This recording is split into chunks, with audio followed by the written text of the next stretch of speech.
हरे कृष्णा। तो उपस्थित सारे भक्तों का बहुत बहुत स्वागत है आज के हमारे इस सत्र में। अब जो है हम लोग शुरू करेंगे भगवत गीता, और भगवान की कृपा से, गुरु की कृपा से हम लोग जो है भगवत गीता के द्वितीय अध्याय के दूसरे भाग के अंतिम चरण पे आ गए, है ना। तो ये बहुत सौभाग्य की बात है कि कोई असुविधा नहीं हुई, और जो है हम लोग बड़े आराम से जो है भगवान की वाणी को हम लोगों ने सुन पाया, समझ पाया, और प्रार्थना भी करेंगे कि उसको अपने जीवन में उतारे। तो यही हमारे आज के श्लोक का आधार है कि जो भी हमने सुना है, समझा है, आत्मा के विज्ञान को और शरीर के विज्ञान को, दोनों के विज्ञान को जो हम सीखते हैं अलग अलग, भगवान इनको अलग अलग तरीके से नंबर देते हैं, संख्या देते हैं कि उसका भी जो है मूल्य है, और जीव का भी मूल्य है, और शरीर का भी मूल्य है। इसीलिए क्या कहलाता है? सांख्य योग कहलाता है। ठीक है। तो अब हम आज के उसमें सत्र में आखिरी चरण में है सांख्य योग के। उसके बाद सांख्य योग जो है विराम पे आ जाएगा, और क्या चालू हो जाएगा? बुद्धि योग। ठीक है। तो श्लोक लेते हैं। श्लोका संख्या 30, अध्याय 2, और पेज नंबर है 88। प्रार्थनाओं के साथ शुरू करेंगे। ओम नमो भगवते वासुदेवाय। ओम नमो भगवते वासुदेवाय। ओम नमो भगवते वासुदेवाय। ओम अज्ञानतिमिरान्धस्य ज्ञानाञ्जनशलाकया चक्षुरुन्मीलितं येन तस्मै श्रीगुरुवे नमः। नमः ॐ विष्णुपादाय कृष्णपृष्ठाय भूतले श्रीमते भक्तिवेदान्त स्वामिन् इति नामिने। नमस्ते सारस्वते देवे गौरवाणी प्रचारिणे निर्विशेषा शून्यवादी पाश्चात्य देशतारिणे। जय श्री कृष्णा चैतन्य प्रभु नित्यानंदा, श्री अद्वैत गदाधर श्रीवासादि गौर भक्त वृंदा। हरे कृष्णा कृष्णा कृष्णा हरे हरे, हरे रामा राम राम हरे हरे। जगत गुरु शिला प्रभुपाद की जय। भगवत वाणी भगवत गीता जी की जय। गुरु महाराज की जय। हरे कृष्णा। श्लोक संख्या 30। देहि नित्यमवध्योऽयं देहे सर्वस्य भारत, तस्मात् सर्वाणि भूतानि न त्वं शोचितुम् अर्हसि। तो लास्ट का इंस्ट्रक्शन भगवान का, सभी जो हम लोग अभी तक जो हम लोगों ने सीखा है उसको कंक्लूड करते हुए भगवान यहाँ पे उनको बोल रहे हैं, समझा रहे हैं। हे भरतवंशी, शरीर में रहने वाले देही का कभी भी वध नहीं किया जा सकता, अतः तुम्हें किसी भी जीव के लिए शोक करने की आवश्यकता नहीं है। लास्ट में वो क्या कह रहे हैं? शरीर में रहने वाला देही मतलब कि जीवात्मा, है ना। देह और देही के बारे में यहाँ पे भगवान बता रहे हैं। और दूसरा जो है कि किसी भी जीव के लिए तुम्हें दुख नहीं करना चाहिए, इसकी आवश्यकता है ही नहीं। तो तात्पर्य में जानेंगे प्रभुपाद हमें क्या समझाते हैं। तो कौन सी माता जी पढ़ चाहेंगी? ओके।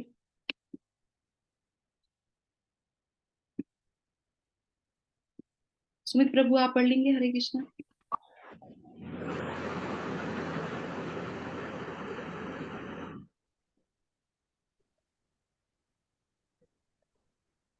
आवाज नहीं आ रही। हरे कृष्णा।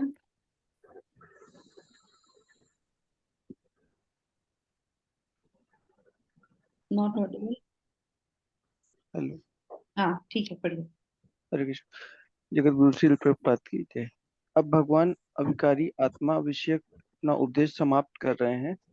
अमर आत्मा का अनेक प्रकार से वर्णन करते हुए भगवान कृष्ण ने आत्मा को अमर तथा शरीर को नाशवान सिद्ध किया है।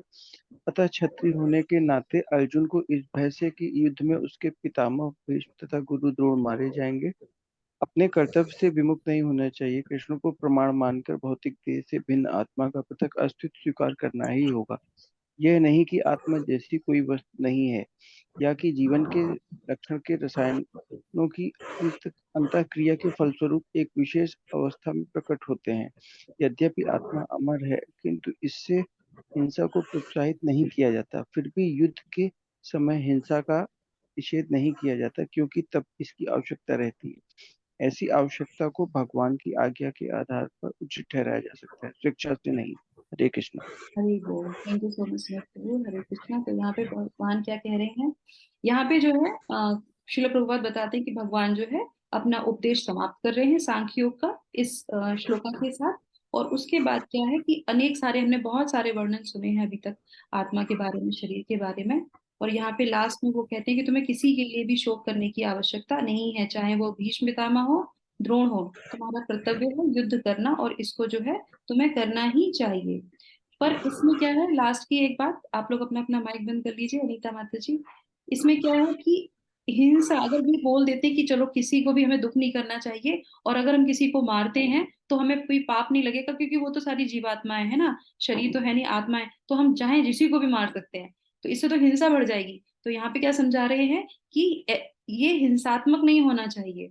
यहाँ पे सिर्फ जब अथॉरिटी आपको बोली जाती है उसके आधार पे ही आपको जो है एक्शन लेना पड़ता है। तो इसका मतलब ये नहीं है कि आप किसी को भी जो है हिंसात्मक तरीके से उसके संग व्यवहार करेंगे और उसका वध करेंगे।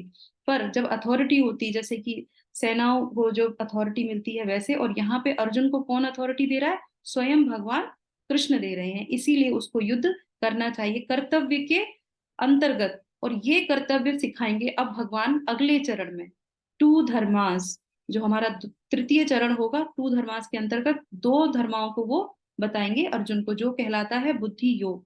जो श्लोका संख्या 31 से लेकर 53 तक, 53 तक जो है हमारा ये चरण चलेगा, ठीक है। अब इसके अंतर्गत आ जाते हैं, जैसे कि उन्होंने बोला है कि दो शिक्षाएं हैं, सभी देही है। देही मतलब देहों में जो देही रहता है। तो यहाँ पे देही शब्द क्यों, कैसे बोल रहे हैं भगवान, तो ये नया शब्द है हमारे लिए। जैसे हम लोग जो बिहार में रहते हैं उनको क्या बोलते हैं, ये बिहारी है। और ये मद्रास में रहते हैं तो ये मद्रासी हैं, ये अमेरिका में रहते हैं तो ये अमेरिकी हैं, यूरोप में रहते हैं ये यूरोपीय हैं। तो इसीलिए भगवान क्या बोल रहे हैं कि देह में रहने वाला ये देही है। तो इस तरह से एक शब्द हमारे लिए यहाँ पे आता है। अवध्य है, जो वध नहीं किया जा सकता।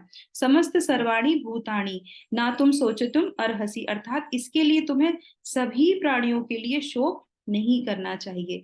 शोक हम किसके लिए करते हैं, हम दूसरों के लिए शोक करते हैं। शोक हमें किसके लिए करना चाहिए, भगवान के लिए करना चाहिए, अपने लिए करना चाहिए, कि हम आध्यात्म में आगे क्यों नहीं बढ़ रहे हैं, हम भगवान से संबंध क्यों नहीं बना रहे हैं, हम क्यों बार बार यहाँ पे जन्म लेते हैं और यहाँ पे जो है मृत्यु के शिकार होते हैं। इसीलिए ये शोक हमको करना चाहिए। तो हमारे लिए यहाँ पे लाइफ लेसन भी यही मिलता है हमें, कि अहिंसा, सबसे पहली बात तो हमें अहिंसा नहीं करनी चाहिए। और दूसरा जो है, ये जो गीता का जो ज्ञान जिसको भी मिलता है, वो सबसे पहले जो है इस चीज को समझ जाता है कि हम आत्मा है और हम शरीर नहीं है। और फिर वो है पूरी तरीके से अपने आप को एनालाइज कर सकता है, ठीक है।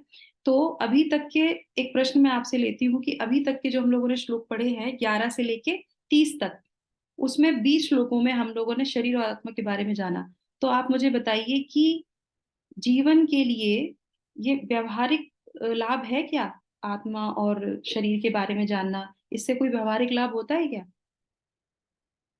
क्या व्यवहारिक लाभ होगा व्यवहार में जो हम ला सके, क्या क्या मिलेगा इससे हमें, क्योंकि आज ही हमारा सेक्शन कंक्लूड हो रहा है, तो इसलिए मैं आपसे पूछ रही हूँ, बताइए।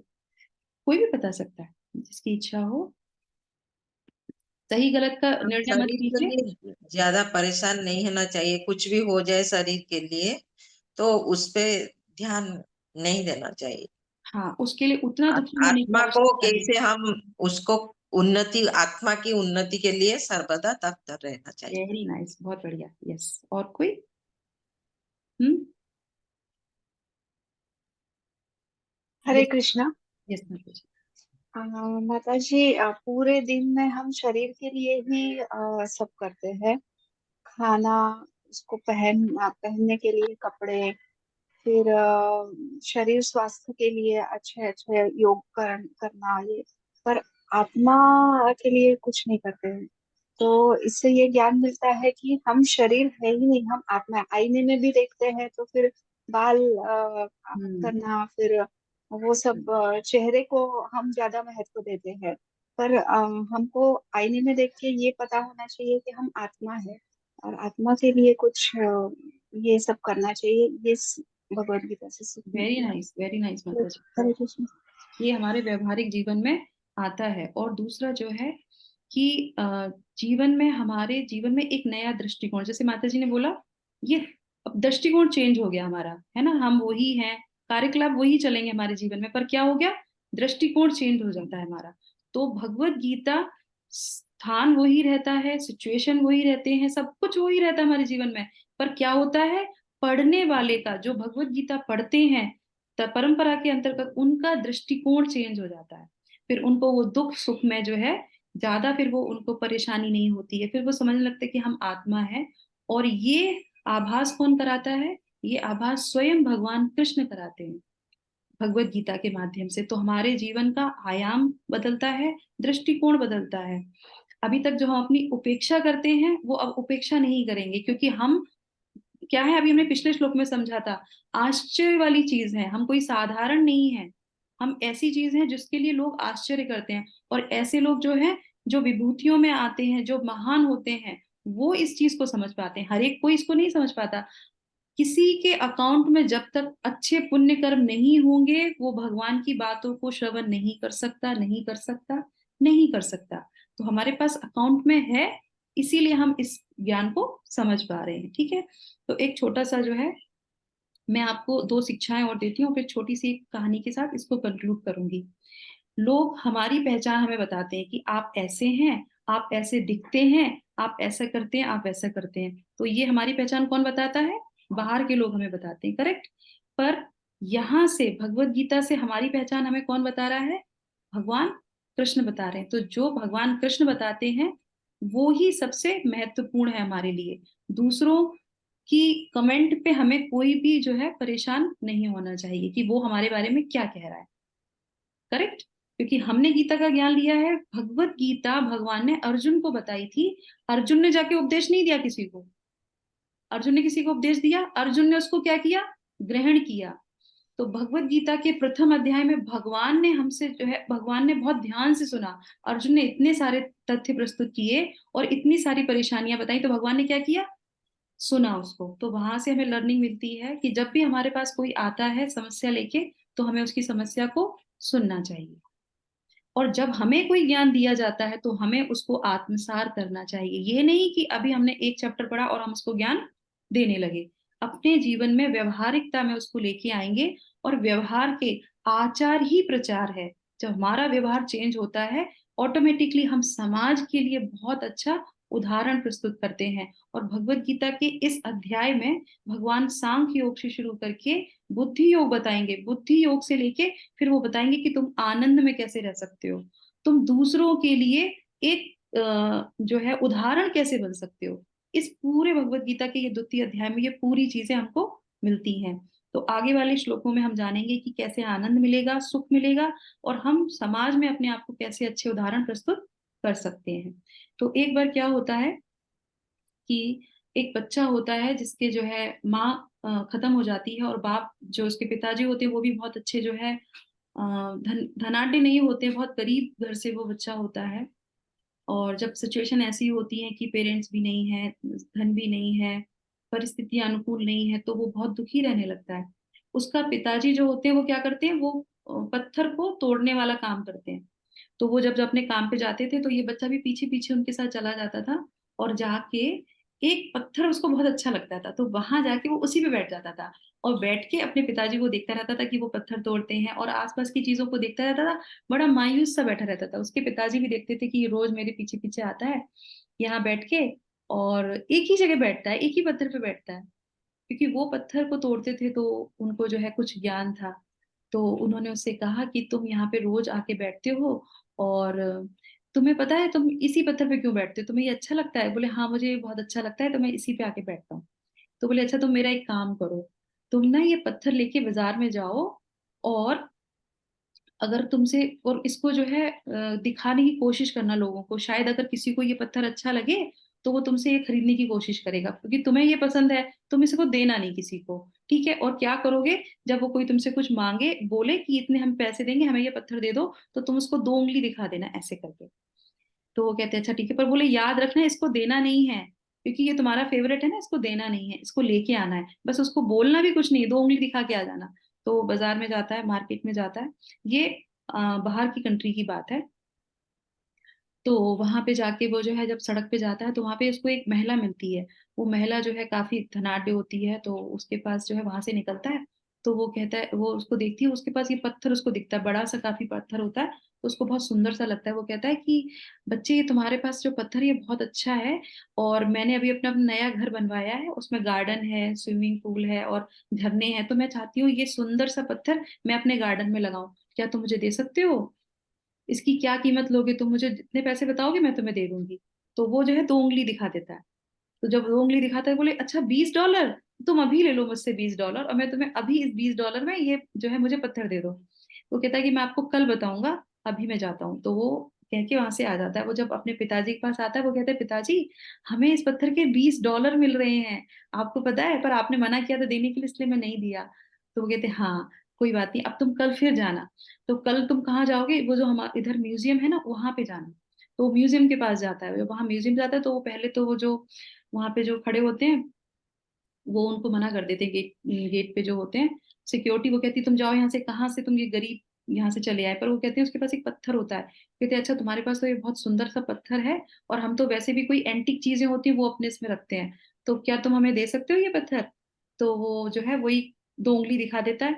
बोले अच्छा, तो तुमको $200 चाहिए? अभी तुमको नहीं, $2000, हाँ तुम्हें $2000 चाहिए, हम तुम्हें अभी $2000 दे सकते हैं इसके, बस तुम ये पत्थर हमें दे दो। अब वो बच्चा सोचता है कि बाप रे, ये स्टोन जिस पे मैं बैठता था जाके, और इसकी तो कोई कीमत नहीं थी, और ये कह रहे हैं कि इसके $2000 देंगे। वो तो खुशी के मारे बहुत एक्साइटमेंट में आ जाता है, पर वो उसके पिताजी ने बोला होता है कि बोलना नहीं है, और वो तुरंत वापस घर आके अपने पिताजी से कहता है कि अब तो इसकी कीमत और बढ़ गई है, आपको पता है इसके $2000 मिल रहे हैं। कह रहे नहीं नहीं, देना नहीं है, शांति रखो, अब तुम कल फिर जाओ, और जो ज्वेलर की दुकान है जहाँ पे वो स्टोन्स बहुत महंगे महंगे कीमती रत्न रहते हैं, वहां पे जाओ। तो वहां पे जाता है वो तीसरे दिन। तो वहां पे जैसे ही उसके अंदर वो एंट्री करता है, वो पत्थर देता है, सुनार जो होता है, वो देखते ही एकदम अचंभित हो जाता है। वो कहते तुम्हारे पास ये पत्थर कहाँ से आया, और इतना जो कीमती पत्थर है, तुम मुझे देना चाहोगे ये? तो वो सारी लाता है। तो कहते नहीं, दे दो, तुम्हें जितने पैसे चाहिए होंगे मैं तुम्हें दे दूंगा। तो वो फिर 2 उंगली दिखाता है। जैसे ही वो 2 उंगली दिखाता है, तो वो कहता है कि अभी के अभी मैं तुम्हें $2 मिलियन दे सकता हूँ, पर ये पत्थर तुम मुझे अभी दे दो। वो कहता है कि मैं नहीं दूंगा मैं। $2 मिलियन उसको मिल रहे थे, वो मना करता है, और भाग के वहां से पत्थर को लेके अपने पिताजी के पास आता है। वो कहता है कि अब तो हमको उसको दे ही देना चाहिए, क्योंकि हमको $2 मिलियन इस पत्थर के मिल रहे हैं। हम हमारे पास तो पैसा ही नहीं है, हमें कितना पैसा मिल जाएगा? तो अब आप मुझे बताओ कि इस कहानी से हमें क्या शिक्षा मिलती, और ये कैसे हमारे जो है भगवत गीता से रिलेट करती है?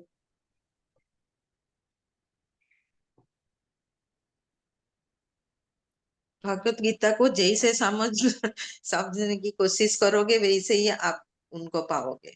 जैसे आप जैसे चाहोगे आप उसको अपने जीवन में उतार सकते हो। $2 मिलियन जैसे हो या दो $20 जैसे। Very nice. हाँ, और कोई?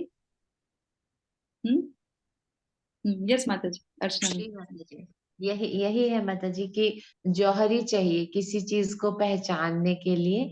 जब तक आपके पास नजर नहीं है, तब तक आप उसकी वैल्यू को समझ नहीं पाओगे। Very nice. तो तो वही पत्थर था, कोई 2 रुपए, कोई 20 और कोई हाँ, 2000 देने को वो तैयार हजार था, सच में, क्योंकि उनके पास वो नजर वो नजर था। और वो पत्थर किसके पास था? उसी बच्चे के पास था। वो उस पे बैठता था, पर उसको उसकी कीमत पता नहीं थी। कीमत उसकी कीमत कैसे पता चली? हमें। जब वो गया बाहर उसको लेके, और उसकी एक्चुअल जो कीमत थी, वो जौहरी ने, जैसे माता जी ने बताया, जौहरी ने बताई। तो हमारी भी कीमत हमें नहीं पता है, कि हम जो जीव आत्मा है इसका कोई मूल्य नहीं है, या हमें यही नहीं पता, हम बैठे हैं उस पे आराम से, कि हम हैं क्या, हमें यही नहीं पता। तो यहाँ पे भगवान कृष्ण हमारे हमको हमारा मूल्य समझाते हैं, कि आपकी ये जो शरीर आपको मिला है ये बहुत कीमती है। आप जीवात्मा कोई साधारण नहीं हो। और ये जो आए हो, हमने पिछले उसमें पढ़ा था, व्यक्त, अव्यक्त और फिर व्यक्त। तो व्यक्त के बाद अब हम जो है, सॉरी, अव्यक्त के बाद हम फिर से व्यक्त में आए हैं, मिडिल पार्ट में आए हैं। थोड़ा सा ही फेज है हमारे जीवन का हमारे पास। हमें नहीं पता हमारे जीवन में कितना क्षण हमारे पास है। इस क्षण को हमें कैसे अपने जीवन को बिताना है ये हमारे ऊपर है। यही भगवत गीता हमको समझाती है कि हम इतने कीमती हैं, इतना महंगा हमको ये जो है जीवन मिला है भगवान की कृपा से, वो भी मनुष्य का। जीवात्मा सभी हैं, जीवात्मा भी मनुष्य का देह प्राप्त करके हम भगवत प्राप्ति कर सकते हैं। जो भगवान की कृपा से ही सब कुछ होता है। ये पूरी पृथ्वी, ये पूरे प्रकृति चलती है, हम उन्हीं के अंश हैं। तो भगवान कहते हैं कि तुम मेरे अंश हो तो तुम मेरे पास आ सकते हो, और जब तक इस जगत में रह सकते हो, जब तक इस जगत में रहो, तब तक तुम ऐसे कार्य करो एक हीरे के समान। वो जौहरी भगवान जो है हमको बता रहे हैं कि तुम कितने मूल्यवान हो। तो इसीलिए हमको अपना टाइम वेस्ट नहीं करना चाहिए। इस शरीर को त्यागने से पहले जानवरों जैसे कार्य हमें नहीं करने चाहिए, हमें इंसानों जैसे कार्य करने चाहिए। इंसानों में भी ऐसे लोगों की जैसे बनना चाहिए जो जाने से पहले अपना एक पहचान बना के जाएं, दूसरों के लिए उदाहरण प्रस्तुत करके जाएं, कि उनके माध्यम से हमको भगवान से हम कनेक्ट हो सके। तो सबसे उच्च भगवान है। भगवान के जो पार्षद होते हैं, भगवान के जो भक्त होते हैं, उनका स्थान सबसे ऊंचा होता है।